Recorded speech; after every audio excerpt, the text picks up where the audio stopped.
Muchas gracias, Ramsés Pech, por estar con nosotros. Un abrazo y que te deseamos, por cierto, todo lo mejor para este inicio del 2022 y en lo que resta del año. Muchas gracias por estar con nosotros. Gracias, que tengan todos un excelente año. Muchas gracias. A ver, dos cosas. En primera, pues el asunto de la gasolina, pues por ser un precio líder, esto va a impactar en muchísimos precios del resto de la economía. No podemos pensar que en enero va a ser una inflación alta, seguramente. Sí, y creo que, Eduardo, lo que hay que dejarle claro al público es lo siguiente. A ver, eh, todos estaban esperando un incremento en el precio de los combustibles. Este va a suceder, pero va a ser un incremento paulatino. Si ustedes pueden revisar del día de enero del 2021 a la fecha, el precio del combustible pasó de 19.30 más o menos a 21, a casi a 20.50 en el año 2021, es decir, subió más o menos un peso en un año. Esto significa que se deriva principalmente al incremento del precio del barril. La primera semana del 1 al 7 que sacó la Secretaría de Hacienda y Crédito Público, muchos de nosotros no hemos notado que dieron un incremento de más de 1.05 pesos a estímulo, es decir, el gobierno dejó de ganar dinero para dar una mayor cantidad de estímulo, porque si no lo hacía, podíamos caer en un problema, ahora sí, de un gasolinazo e incrementaría más de la inflación de lo que estamos esperando en esta primera quincena. Debemos de recordar todo el mundo que a partir del 1 de enero todo el mundo empezó a ajustar sus precios de acuerdo a la inflación observada del año pasado. Entonces, hemos visto en los mercados a veces el incremento del tomate en estos primeros días, hemos visto el incremento de algunos productos de la canasta básica y ahora vamos a ver el incremento de los combustibles que va a ser paulatino y hay que recordarle al público que depende mucho de cada viernes en el diario oficial cuánto es el estímulo que está dando la Secretaría de Hacienda y Crédito Público. Eso es lo importante que hay que dejarle al público. Bien, y sobre todo, pues hay que ver en qué estamos haciendo uso de la gasolina, ¿no? A veces exageramos en el uso del automóvil y podríamos ahorrarnos algunos pesos si hacemos un uso racional del auto. Pero originalmente queríamos hablar contigo y lo vamos a hacer sobre este plan del gobierno, este propósito del gobierno de ser autosuficientes en materia de combustibles. La primera pregunta es, ¿tú cómo ves la estrategia y qué problemas o qué beneficios o qué puntos positivos le notas? Bueno, yo creo que estamos mezclando desde el punto de vista tanto político como ideológico con lo técnico y económico. Estamos haciendo una mezcla de esto y hay que dejarlo bien separado. Una cuestión es la política ideológica dentro de un mercado en México, como puede ser en cualquier otro país, y otra cosa es la realidad técnica y operativa. ¿Por qué digo yo esto? Lo primero que hay que dejar en claro público es que dejar de exportar en el 2024 tenemos que ir preparándonos que nos vamos a salir de los países del OPEP más. Es decir, acuérdense que en el 2016 firmamos un acuerdo en donde Rusia, México y otros países se juntaron con OPEP para poder controlar los precios del barril en Viena en 2016. Esto significa como cuando vas a un club que te enteras de los negocios, de los rumores, de todas las transacciones que se están realizando y ya no vas a estar tú en ese club donde puedes hacer transacciones económicas y todo lo demás. Es lo primero que vamos a dejar salir nosotros de la parte de países productores y sobre todo de exportadores.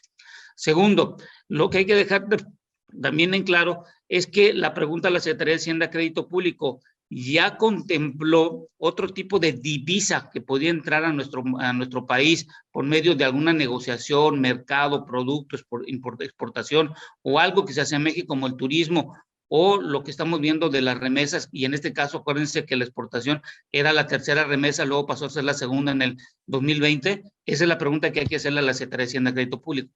Y el tercer punto es, el Poder Legislativo ya tiene contemplada otra variable usual. De acuérdate que cuando tenemos un problema entre el ingreso y el egreso hay un déficit, ¿y qué es lo que hacemos? Cuando es muy amplio, incrementamos el precio del barril de exportación y aumentamos la producción y aumentamos la exportación. Tiene el Poder Legislativo otra variable que puede utilizar para cerrar este déficit.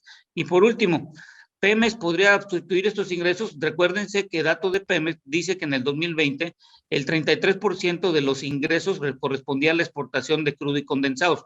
Este 2021 que cerró, me de imaginar yo que ha sido más por el incremento del precio del barril.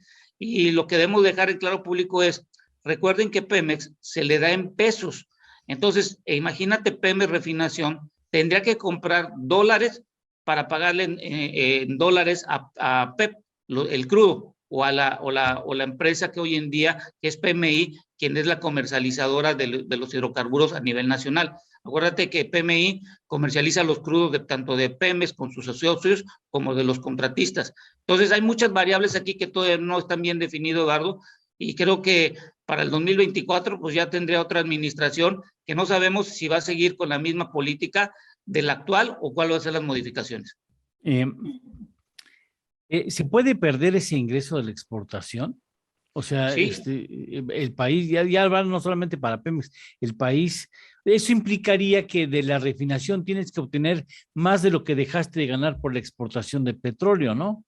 la pregunta es a cuánto le van a vender y en qué moneda, en pesos, porque acuérdate que a Pemex le das pesos, tendría que ir al mercado para comprar dólares y esos dólares va a causar un problema en las divisas, porque ya no están entrando divisas de fuera del país, sino es el mismo dinero que está circulando y estás eliminando dólares que están por poder utilizar otra empresa. Entonces ahí hay un problema de tipo de cambio también que no se ha visualizado, es decir, Pemex no tiene dólares, le das en pesos, tiene que comprar dólares.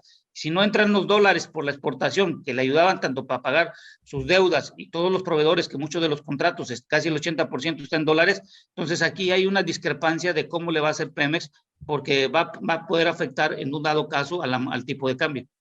Ahora, vamos a suponer, fíjate, es un elemento que no toman en cuenta el que acabas de mencionarnos. Ahora vamos a ver, ¿están las refinerías en condiciones para poder procesar todo el petróleo que le llegue? Bueno, ya lo hemos visto ahorita, creo que la semana pasada tuvimos un problema de Minatitlán, que hubo un problema de un incendio, y en esa Ajá. misma refinería fue en abril. Revisando las estadísticas que tiene la Secretaría de Energía, un mes anterior, se incrementó la entrada de crudo, tanto en enero, febrero, en marzo se incrementó y tuvo problema la falla en abril. En noviembre se incrementó el crudo y tuvieron falla. ¿Qué significa esto? Que las refinerías todavía no están en condición debido a que cada vez que entra o incrementan el crudo de entrada para su procesamiento, hay falla en el siguiente mes inmediato. Hoy las refinerías están trabajando a una capacidad no mayor del 45%. Tienes que subirlas de acuerdo a las 10 tareas que le dieron a Pemex a más del 80%. La pregunta es, solo le van a dar, de acuerdo a lo que presentó el director de Pemex, no más de 35,000 millones de pesos. Supongamos que llegas al 80%, tienes que mantener ese 80% los 320 días. ¿Crees que con ese dinero, Eduardo, les va a dar suficiente para mantener un carro que tiene más de 100 años, que lo quieres correr a 200 kilómetros, cuando solo puede correr a 100? Es una de las preguntas que hay que hacernos todavía. Pues sí, por supuesto. Porque bueno, suena bien la idea de que vamos a ser autosuficientes, pero para llegar a ello requeriría una gran cantidad de recursos a las empresas refinadoras, a las plantas de refinación y dedicar dinero que no sea dedicado, porque el problema es que eh, no se atendió el asunto de la refinación, del Sistema Nacional de Refinación con seriedad en las administraciones anteriores, Ramsés.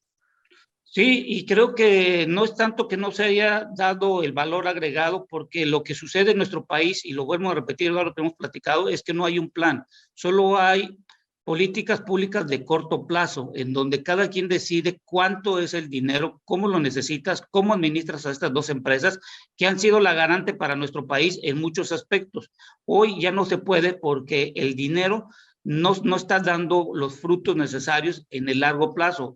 La pregunta aquí que todos nos tenemos que hacer, hoy tenemos una epifanía, en el 2021 la tuvimos, una revelación en donde nos han dado varios datos que tenemos que terminar en 2022 haciendo un plan de largo plazo. Eso te lo digo porque la semana pasada salió a principios de diciembre un reporte de la parte de la Secretaría de Tesoro de Estados Unidos, en donde indica que si México deja de importar, se va a incrementar el superávit que tiene México con Estados Unidos. Imagínate que se incremente el superávit.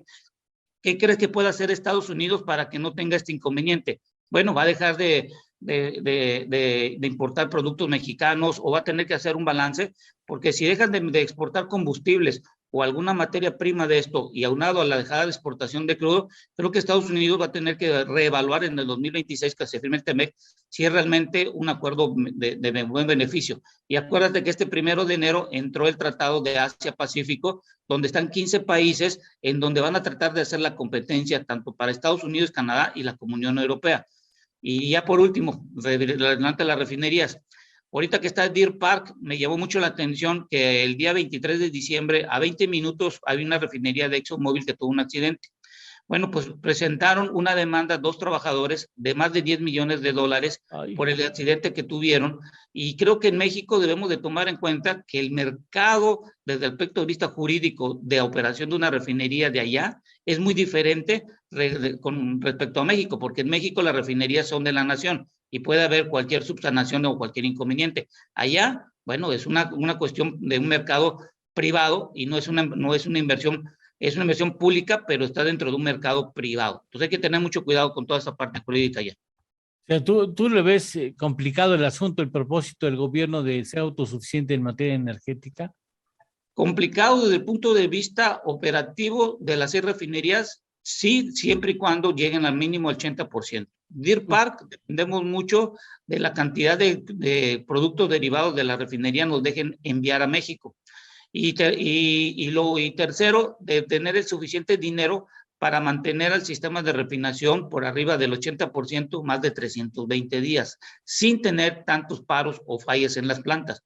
Esto es importante que se lo debemos dejar al público. No es lo mismo tu carrito que tiene más de 50 años, que lo quieres correr a 220 y lo quieres meter en un recorrido de 100 millas, en una competencia de la milla, con un carrito nuevo que te lo puedes recorrer y levantar los kilometrajes de forma rápida. Esa ahí es la gran diferencia que tenemos que tener en cuenta. Nos permitirías estar en contacto contigo, por supuesto, para ir revisando cómo se van dando los trayectos de este propósito manifiesto a finales del año pasado.